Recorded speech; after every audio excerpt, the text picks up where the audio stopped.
खान एवं खनिज संशोधन विधेयक 2026 को लेकर के प्रदेश कांग्रेस कमेटी, आदरणीय प्रदेश अध्यक्ष केशव महतो कमलेश जी, आदरणीय हमारे प्रभारी के राजू जी के निर्देशानुसार रामगढ़ जिला कांग्रेस कमेटी की तरफ से एक प्रेस वार्ता रखी गई है।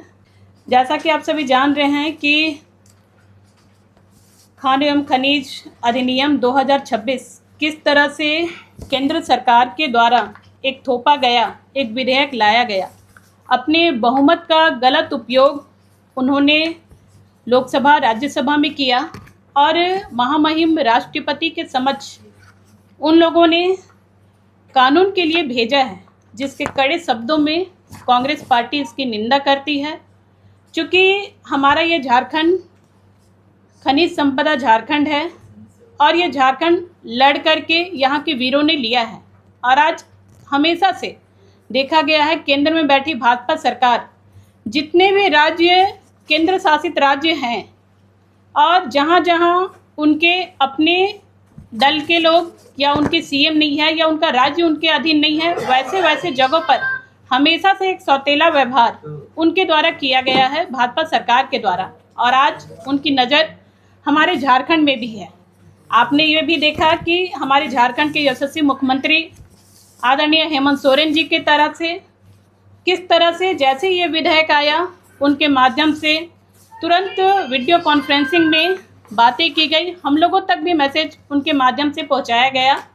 और जिस तरह से यहाँ की खनिज संपदाओं को ये लूटना चाहता है भाजपा सरकार, और यहाँ पे जो भी दंश यहाँ के विस्थापित झेलते हैं, यहाँ का पॉल्यूशन यहाँ के लोग झेलते हैं, और आज डिसीजन केंद्र सरकार लेगी, जिसका कड़े शब्दों में हम निंदा करते हैं। और आज के इस प्रेस कॉन्फ्रेंस में हमारे बीच आए हुए हैं गौरव जी, हम उनसे चाहेंगे कि वो अपनी बातों को आज के इस प्रेस कॉन्फ्रेंस में रखें। धन्यवाद अध्यक्ष महोदय। आप सभी प्रेस के बंधुओं को मेरा प्रणाम, जोहार। आज जिस बिल पे हम लोग बात करने के लिए उपस्थित हुए हैं वो एमएमडीआर बिल में जो संशोधन किया गया है उस पर देखिए, मैं बहुत सारी बातें हैं कि केंद्र सरकार ने कहाँ से शुरुआत की चीज़ों की और जीएसटी जब लागू किया और आज क्या परिस्थिति है, तो मैं कुछ मुख्य बिंदुओं पे आपका प्रकाश डालना चाहता हूँ। कि जैसे आप सेस की बात करें, केंद्र सरकार ने जब सुप्रीम कोर्ट के 9 जजों के बेंच ने ये निर्णय लिया 8-1 से कि ये राज्य का अधिकार है, और ये भी बहुत पुराना मामला था, सेल का मामला था, जिस पे दिया कि राज्यों का अधिकार है, ये कोई टैक्स नहीं है, ये एक सेस है जो राज्य लगा सकती हैं। जैसे ही ये पारित हुआ, केंद्र सरकार ने इसे ना सिर्फ पलटने के साथ साथ ये भी कहा कि जिसने अभी तक टैक्स जमा नहीं किया है, यानी सेस जमा नहीं किया है, उसे जमा करने की कोई आवश्यकता नहीं है। तो मेरे यहाँ 2-3 प्रश्न हैं कि पहला, आपने सिर्फ इस सेस को विधेयक ला के हटाया ही नहीं, आपने जो पुराने सेस बकाए थे उन्हें भी माफ़ कर दिया। अब ये माफ़ी किन्हें मिली है? ये माफ़ी मिली है बड़े बड़े उद्योग घरानों को, बड़े बड़े उद्योगपतियों को, और साथ ही साथ कुछ पब्लिक सेक्टर यूनिट्स को। तो अगर आप देखें कि आज केंद्र सरकार कहती है कि नहीं, सेस लगाना गलत है, सेस अगर कोई लगा रहा है तो ये एक तरीके से संघीय ढांचे पे प्रहार है कि आप अपनी मर्जी से सेस लगा दें। अब मैं आपको सिर्फ एक आंकड़ा देता हूं कि जब से मोदी सरकार है तब से रोड इंफ्रास्ट्रक्चर सेस, कृषि cess, health and education cess, social welfare cess, surcharge, बहुत सारी सेस और सरचार्ज लागू किए हैं। अब इसमें होता क्या है? होता यह है कि एक जीएसटी आने के बाद एक नेशनल पूल है, उस नेशनल पूल में झारखंड का जो प्रतिशत है वो तकरीबन 3.3 है।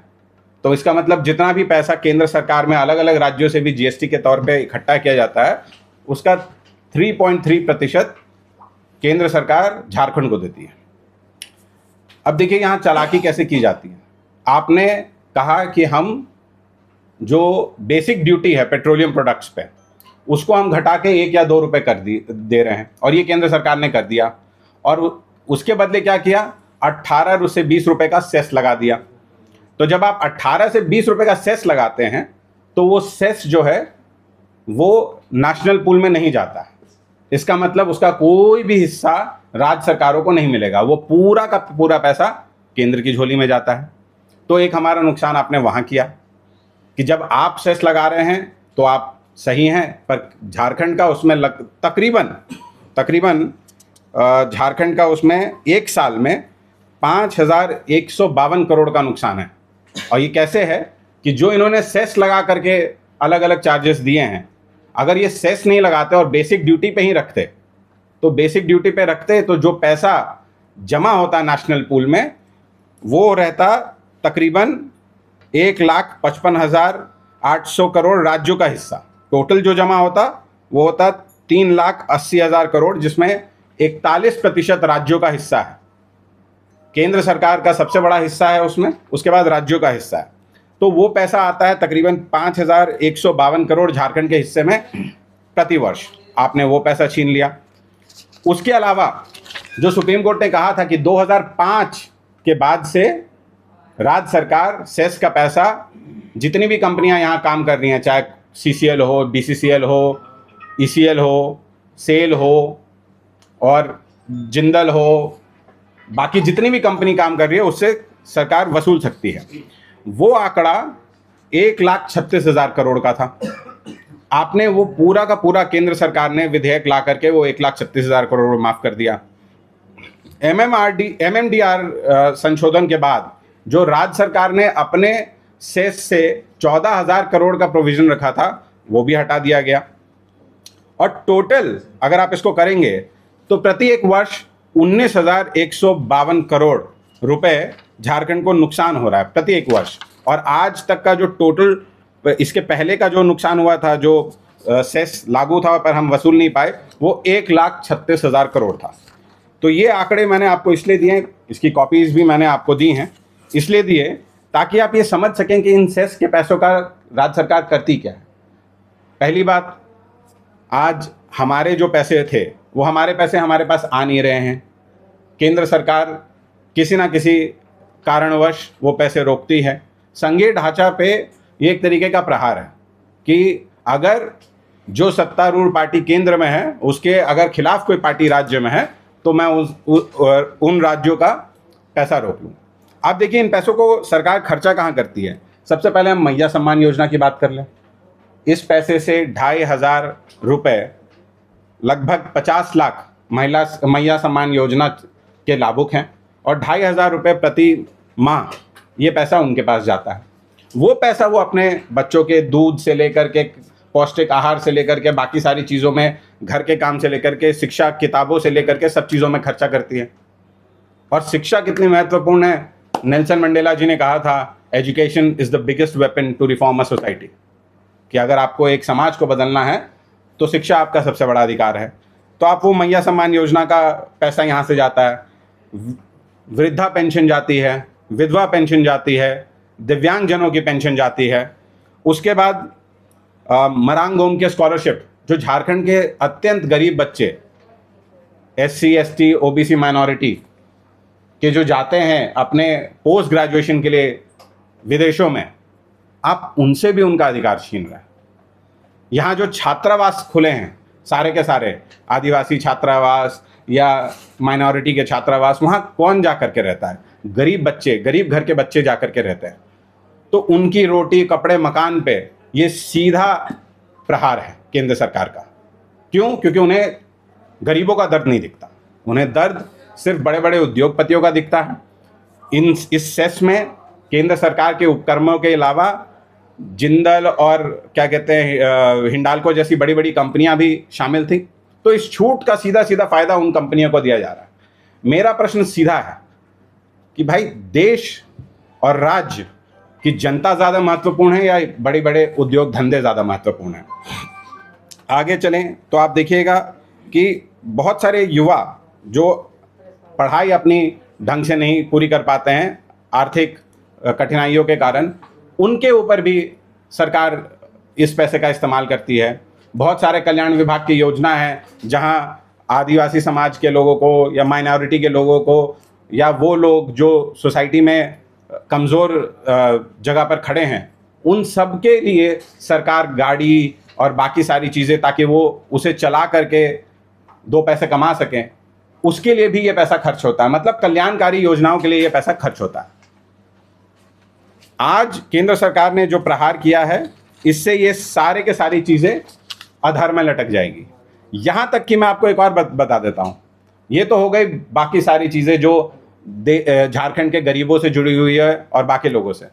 आपको शायद, आप यहाँ पे बहुत सारे लोग होंगे जिनमें से आपको पता होगा कि झारखंड सरकार जर्नलिस्ट्स के लिए भी एक 5 लाख का हेल्थ इंश्योरेंस स्कीम चलाती है।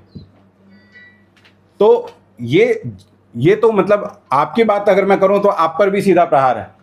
भाई आज आपकी कोई फिक्स तनख्वाह मीडिया हाउसेस में है नहीं, ये मैं भी जानता हूं, आप भी जानते हैं, बहुत कम लोगों की है। तो ये सारी कल्याणकारी योजना सरकार चला रही है। अगर आज हम चुप बैठेंगे कि भैया ठीक है हमारा अधिकार था पर छोड़ दो, तो ये सबकी विफलता और सबकी हार है। एक चीज और, अगर आप सेस लगा रहे हैं तो आप बहुत अच्छा कार्य कर रहे हैं, अगर राज्य सरकार सेस लगा रही है तो वो एकदम गलत है। जब 9-1 के बहुमत से 9 बेंच की जजों की 8-1 के बहुमत से सुप्रीम कोर्ट ने हमारे पक्ष में फैसला दे दिया कि राज्य सरकारें लगा सकती हैं, तो केंद्र को इसमें आपत्ति क्या है? अंततः मैं यही कहूंगा कि यहाँ पे भाजपा के बहुत सारे सांसद हैं। क्या वो सांसद आज अपनी केंद्र सरकार से ये प्रश्न करेंगे कि आपने हमारे अधिकारों का जब केंद्र हनन कर रही थी तो इन लोगों ने क्या किया? तो या तो जनता अब उनसे प्रश्न करे कि आप सारे सांसदों ने संसद में क्या किया, आपने क्यों इस बिल को पारित होने दिया, या फिर ये जाकर के हाउस में प्रश्न उठाएं कि भाई ऐसा आपने क्यों किया। क्योंकि ये जो पैसे हैं, ये पैसे किसी लेजर के लिए नहीं खर्च हो रहे। सीएम साहब स्कूल ऑफ एक्सीलेंस चलवाते हैं, सीएम स्कूल ऑफ एक्सीलेंस जो चलता है, जो सोना शोभरम जो धोती साड़ी की योजना चलती है, ये जितनी भी योजनाएं हैं, किसी झारखंड के ही बहुत बड़े नेता ने कहा था कि कोख में अमीरी है पर गोद में गरीबी है। उस गरीबी का सबसे बड़ा कारण आज केंद्र सरकार है कि केंद्र सरकार ने झारखंड के हिस्से का पैसा ना अभी तक दिया और ना आगे देने वाली है। अब इसमें आप ये भी पूछ सकते हैं कि भाई ये अभी क्यों बोला जा रहा है? क्योंकि ये सारी चीज़ें 2017 के बाद ही लागू हुई। 2017 से पहले जब जीएसटी नहीं था तो आप क्या कहते, सर्विस टैक्स में सेस लगाते थे, इनकम टैक्स में सेस लगाते हैं, इनकम टैक्स, सर्विस टैक्स, ये सारी चीज़ें जो पहले आप लगाते थे, इन सब से केंद्र को तो मुनाफा होता है। जितने बार भी आप सेस लगाइएगा, देखिए मूल बात यही है कि जितने बार सेस लगेगा और बेसिक ड्यूटी कम की जाएगी, उतने बार केंद्र सरकार को पैसा मिलेगा जीएसटी के नियम के तहत, पर राज्य सरकार को उसका हिस्सा नहीं मिलेगा। तो ये दोहरा चरित्र बर्दाश्त नहीं हुआ, और इसके लिए जो आंदोलन करना होगा कांग्रेस पार्टी वो आंदोलन करेगी और केंद्र सरकार से अपना हक, अपना अधिकार, अपने बच्चों की रोटी, अपने बुजुर्गों का कपड़ा और अपने बच्चों की शिक्षा, अपने प्रदेश का भविष्य केंद्र सरकार से लड़ के लेगी। बहुत बहुत धन्यवाद, आप सब यहाँ आए।